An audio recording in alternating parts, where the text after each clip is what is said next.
Hi, it's Amanda Fiore again, and we're here to discuss the pre-exercise assessment discussion with my client David. So hi David and welcome. Thank you for meeting me to discuss your pre-exercise assessment results with me. To remind you of what each assessment was for, I'll walk you through them briefly. So the purpose of the static postural assessment, which is the very first one that we did, was to evaluate your body alignment while standing still to identify any possible potential muscular imbalances and postural deviations that could lead to pain, injury, or movement limitations whilst you're conducting your program here in the gym. So from my assessment, as you can see here, I'll just bring it up for you. I did note that there was going through each part of your body, your ankles, there was nothing to be identified. There was no supinated or pronated identifications that I could see. Your knees, you didn't have any knee valgum, knee varium or hyperextension that I could see.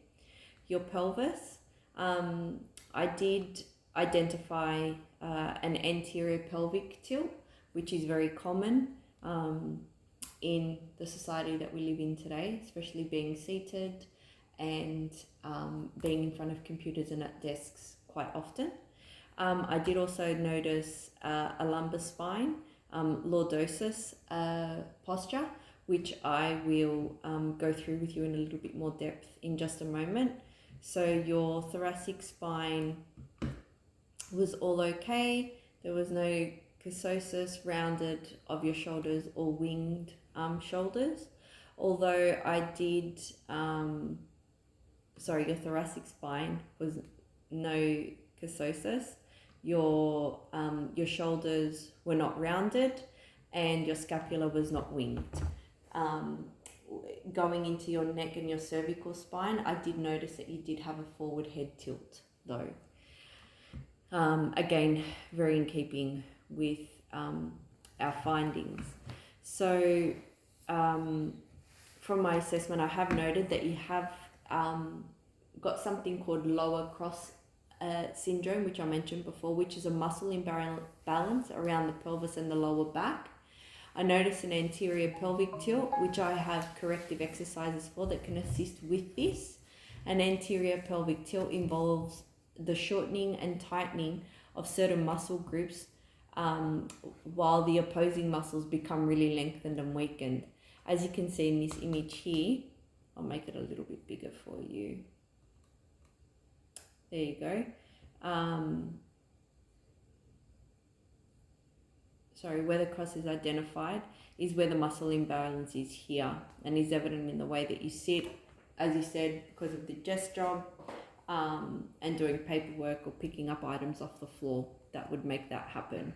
So as you can see here, it's the slight tilt forward. So to identify potential movement limitations, imbalances and weaknesses that could increase the injury of the risk of injury or performance, it helps to understand how well someone can perform this static postural assessment. And with that, I have put together some, let me just bring them up for you, some corrective strategies that I'll incorporate into the program so that they will help with that lower cross syndrome that we've identified. So things like hamstring bridges, sit-ups, long lunges and forward folds, which I'll all collaborate into the program for you. So moving into the fundamental movement assessment, I'll just bring it up here for you. So it helps to understand how well someone can perform these fundamental movement patterns, as I mentioned when we were undertaking the assessment, like the squats, the lunges, reaching, and the trunk rotations, and it highlights areas that may need improvement. I did also notice a lumbar spine lordosis as well as a forward head tilt when you're in your static postural movement assessment, going back to it. So for those reasons, we would implement these corrective strategies. Sorry, I just went back a little bit. I hope I didn't confuse you. So in your fundamental movement assessment, there was no pain evident throughout any of the patterns that we which was great.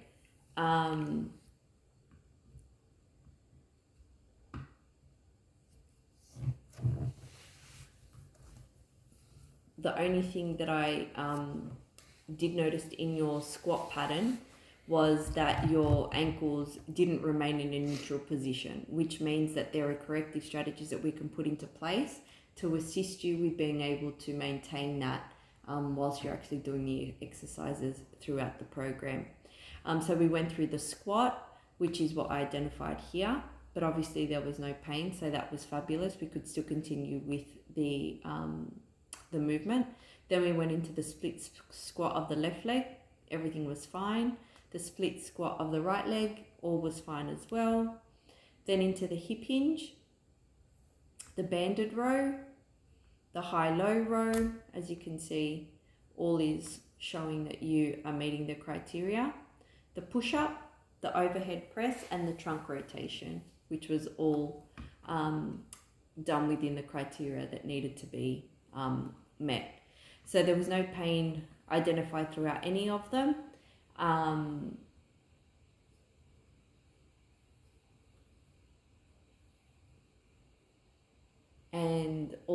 And number 2 only was for the squat, which was the ankles, which we will implement some corrective strategies for.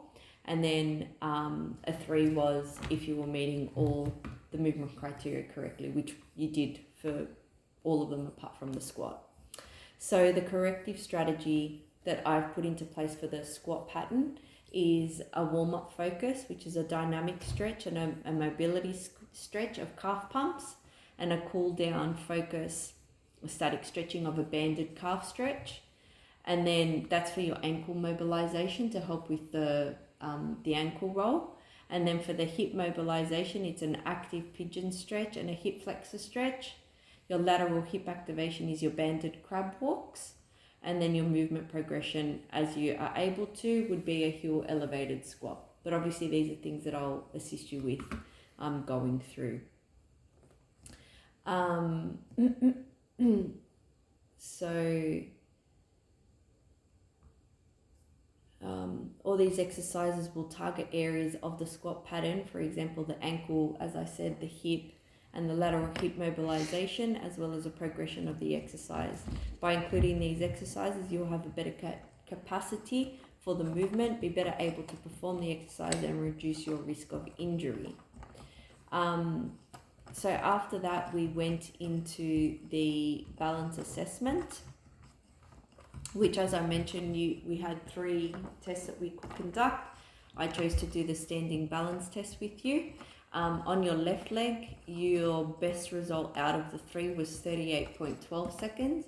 And on your right leg, your best result was 52.97 seconds. So as we can see, you've obviously got your dominance of strength in your right leg, which is absolutely fine. So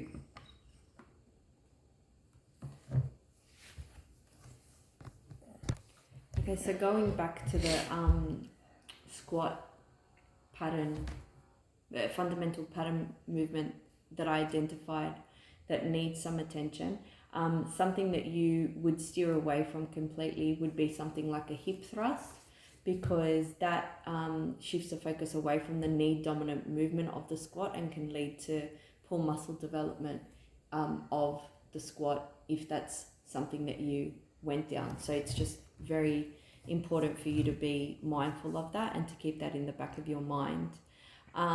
So all in all, you've done really, really well. It's given us a really good basis to work with to be able to develop a proper program for you that will suit all aspects of you obviously achieving your goal, but also working toward making sure that all the assessments have been done in a way that we can better support you with your program that we put together. Have you got any questions that you'd like to ask? No? Have you enjoyed the process so far? Very good. That's wonderful. Okay, well, we'll meet again soon to be able to put together the actual program and go through that together. Thank you. Sounds great. Thanks.